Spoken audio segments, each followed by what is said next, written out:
Welcome back to another episode of Asking 10 Questions, where we interview big names in the car community to get to know a little more about them.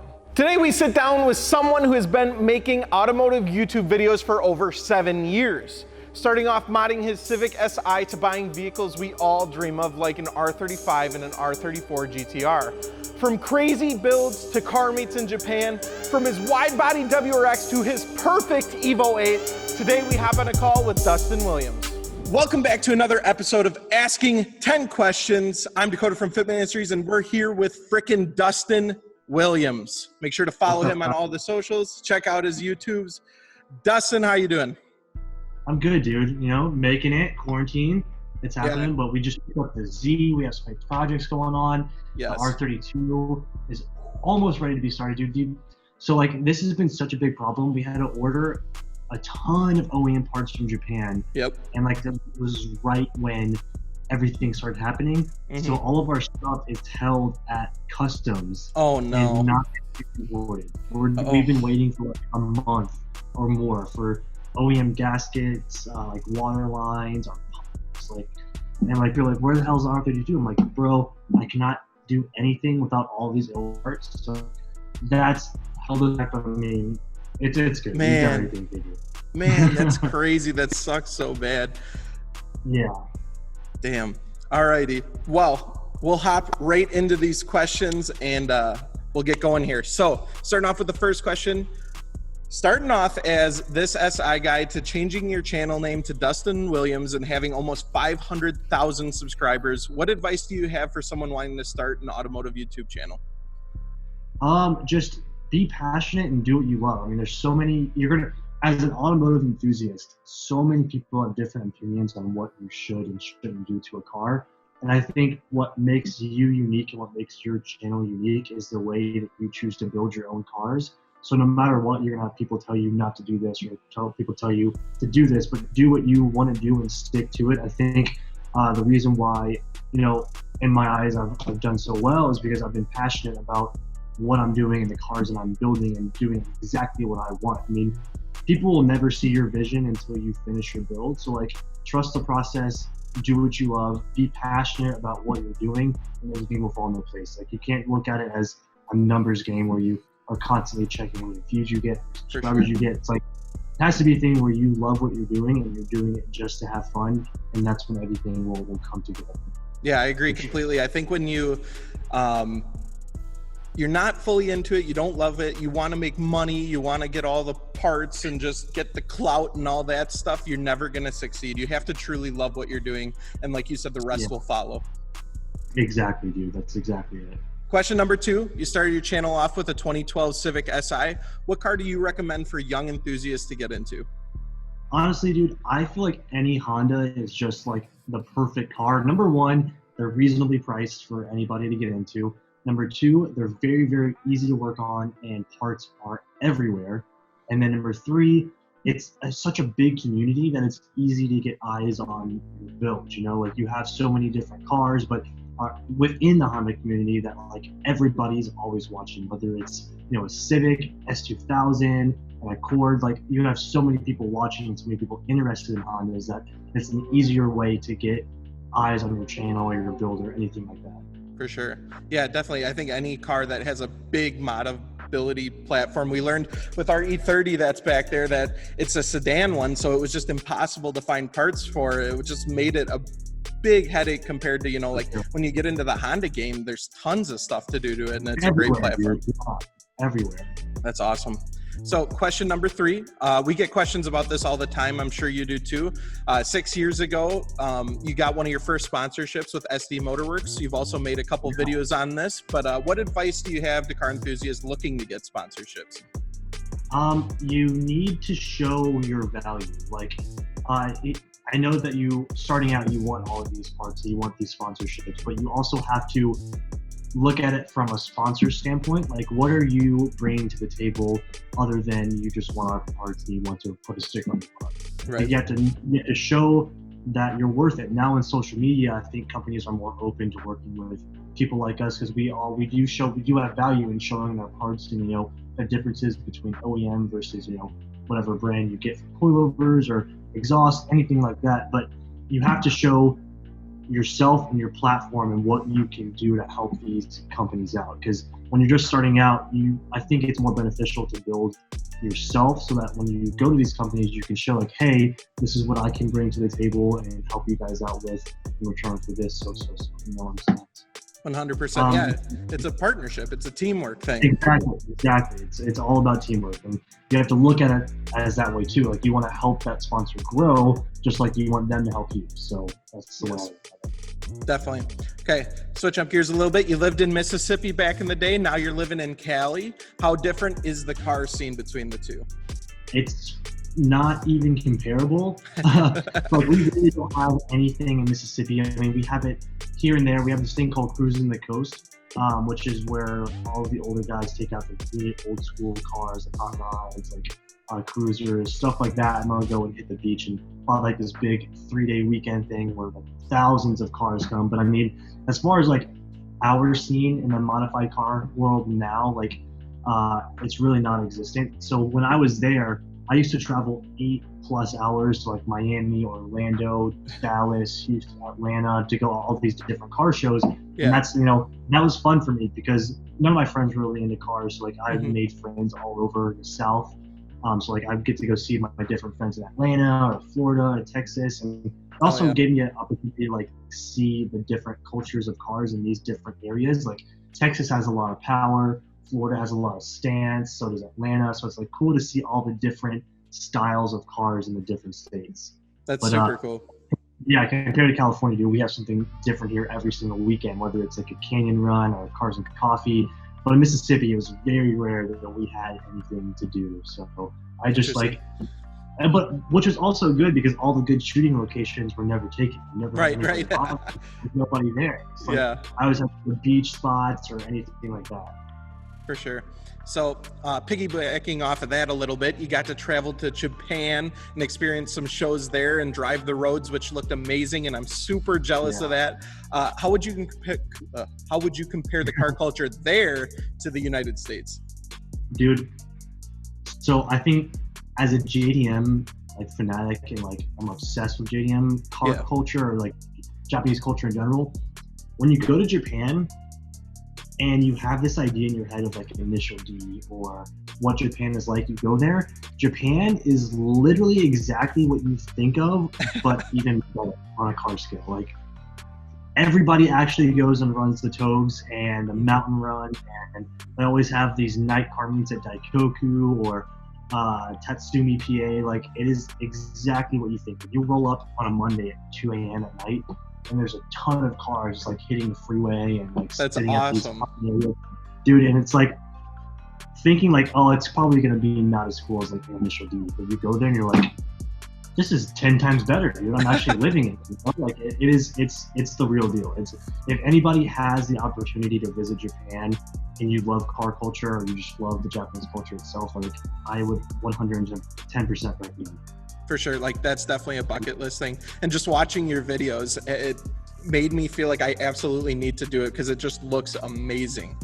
There's something to do every day at any time of the day. Like, there's never a shortage of things to go see or to do. Like I say, I tell this to everybody, going to a vending machine on the side of the road and getting like a hot coffee is an experience in itself. Like that's cool. I'm done for the day. I'll go walk around now. It's so cool out there. That is so awesome. I love that. All right. So you got to live out not only one of your dreams, but a dream for many of us car enthusiasts, purchasing an R34. And now I know you're keeping it over in Japan for a few years, but do you have any advice for someone that wants to import a car? Yeah. Importing a car isn't as hard as you really think it is. I mean, as long as you have somebody that you trust and that knows what they're doing. Obviously, there's a lot of paperwork involved, but my biggest advice is going through somewhat like a company that will import cars for you, because they have ways around certain rules, or they do things by the book. So they worry about all the paperwork. All you have to do is find the car that you want, and they take care of the rest for you. So like for me, I went through Top Rank for my R32 and my R34. Yep. I'm currently looking for an R33 through them as well. So it's easy for me because any paperwork that needs to be done, they take care of it. They translate it to English for you. So when you take it to the DMV, they're not gonna have to take it for an extra month and like sort through everything, so it's all ready to go. But yeah, I mean, like, it's not as hard as everybody thinks. Just find a company that's trustable, that's trustworthy and reliable, and they take care of it for you. So for sure. I recommend doing it now for the cars that are coming up for being legal in the US, doing it now while they're in Japan to get the prices a little bit cheaper, because when they hit America, everything skyrockets. If you want something, save up for it now and get it before it hits America, because it's going to get expensive. For sure. That's great advice, because it's definitely something that seems very daunting, but it's totally doable. And I don't think a lot of people realize that they can import a car if they really want to. And exactly. Going through a business just streamlines the whole process. Yeah. But if you want to do it yourself, it's still doable. It's just going to take a little bit extra work with all the paperwork and kind of Japanese. So it's like, yeah. All right. So setting sentimental feelings aside, you have the perfect Evo 8. You have a crazy wide body WRX. Which one do you prefer and why? I guess my feelings aside, I love the Evo so much more, but the WRX has just started everything for me, and I feel like I could never get rid of the car no matter what. I mean, like, obviously there are things on the car that I want to change. So it's so strange that the issues happen at the same time, but my WRX has a fuel pump issue and my Evo also has a fuel pump issue. So with the WRX, anytime I start the car, there's a wiring issue somewhere that pops the fuel pump relay fuse in the fuse box, so the car doesn't get fuel. So the car just won't run. And in the Evo, the relay box where the fuel pump is, the wiring has been like frayed, so it's just like floppy, and like at any point the car could just shut off and not run. Oh man! So it happened to me on the road one time. I was just driving it and the car shut off and just like won't crank again. So I have to get a new fuel pump relay box and rewire all of that. And then with the WRX, I have to go through all of the wiring and figure out why the fuel pump relay fuse is blowing. So it's like, people don't understand, like, behind the scenes, like how much crap goes on my YouTube channel. And they always like, where's the next? Where's the Evo? I'm like, I don't know what to tell you right now. For sure. Yeah, like, both amazing cars, but you're probably going to have issues no matter what. If you're getting into the modifying game, expect issues with your WRX, expect some issues with your Evo. It's going to happen. 100%. But if I had to choose one with no feelings, I would for sure take Evo. Damn. Okay. Heard it here. There it is. That Evo is gorgeous, by the way. I mean, both cars are gorgeous, but that Evo just does it for me. I love that thing. Thank you. I think why I did it so well is because that was the car directly after my WRX. And I learned so much from building my WRX what I did and what I didn't want to do, that I made the Evo into all the things that I learned. And then from the Evo, my next big build is the R32. So now that I know I do not want a hood dome. Do not do a hood dome.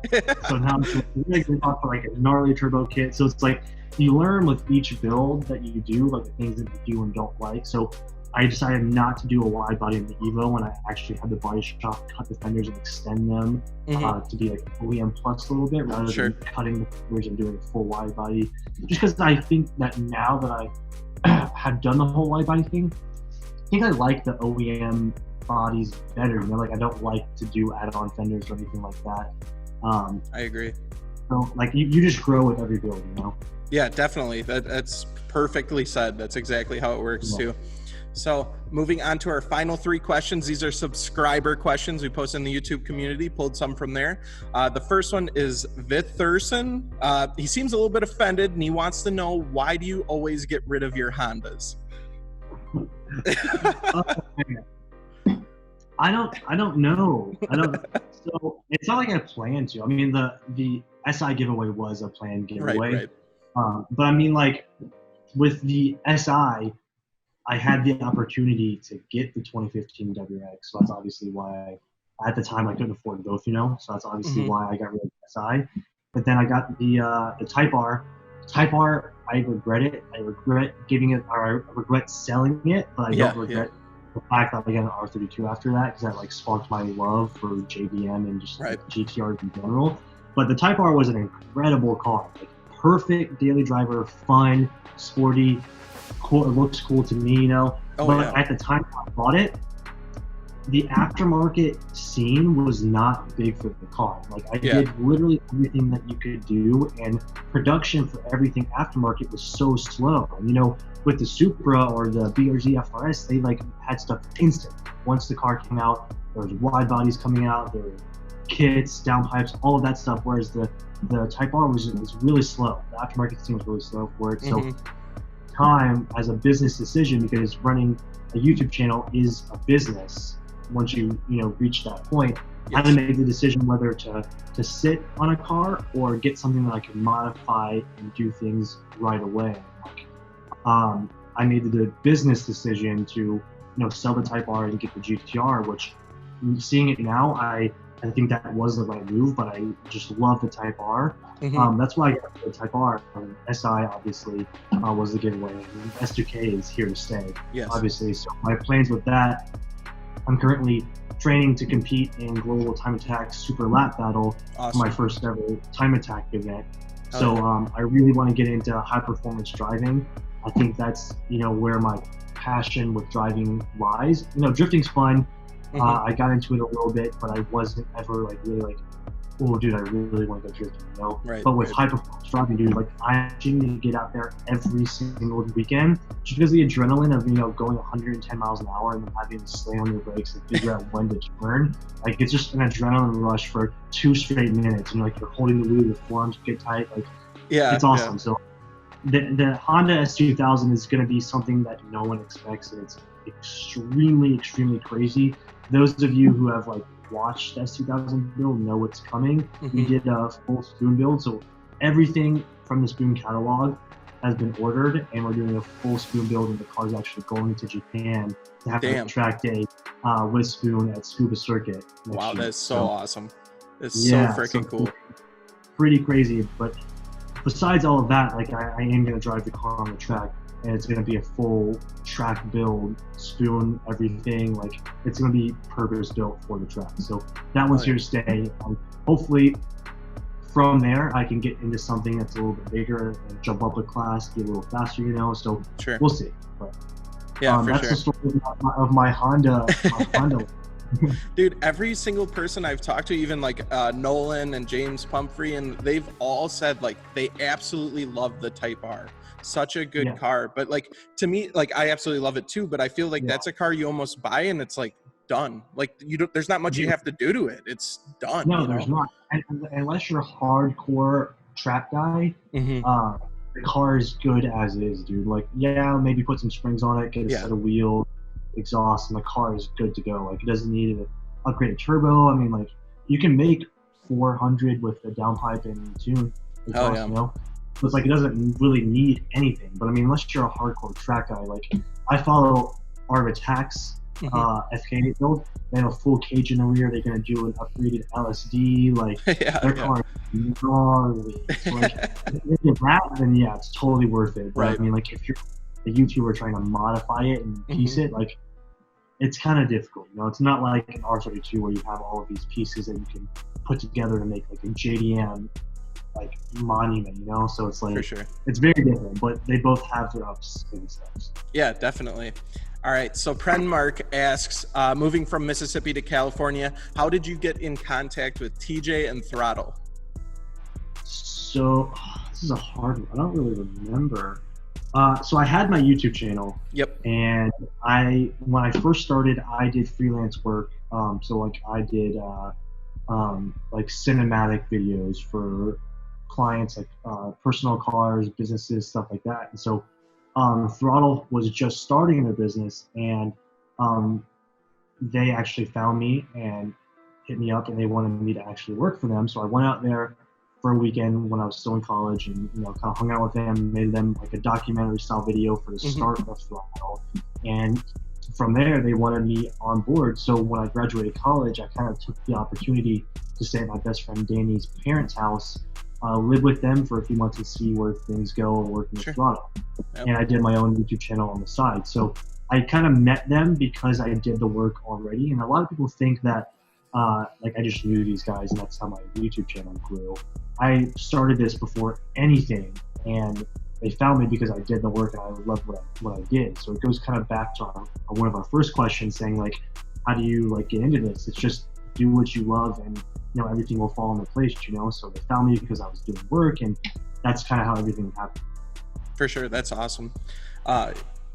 Last question we got. This is from AJ. You're big into modifying cars and stuff, so I thought this was an interesting one. He wants to know your thoughts on electric cars. I feel like everything in the next 10 years is going to become electric. So I don't know too much about the cars, but I'm feeling like the modification scene within the next 10 years is going to change drastically with all of the electric cars that are coming out. I don't really have an opinion because I've never driven one, first of all, and Sure. I've also never modified one, so I can't really say too much on it, but I've heard rumors that the R36 GTR will be an electric car. So That would be interesting. Lots of changes are going to happen in the car industry very soon, I think. So I think we'll be moving towards that, but I don't really know right now. I mean, I don't have anything like that. Throttle's electric 350 building is going to be insane, so I cannot wait to see how that comes out. Yes. But I feel like a bagged Tesla is pretty baller. I mean, Yeah. I don't know. For sure. Yeah, they look good. I think it'll be interesting to see if people, start autocrossing and doing track events with these electric cars and how that changes the game with that. There was actually a Tesla Roadster at the last track event that I was at. I don't know how well it did or times or anything, but it was pretty cool seeing an electric car out on the track with all the big guys, Lamborghinis, all Porsches, and Tesla Roadster.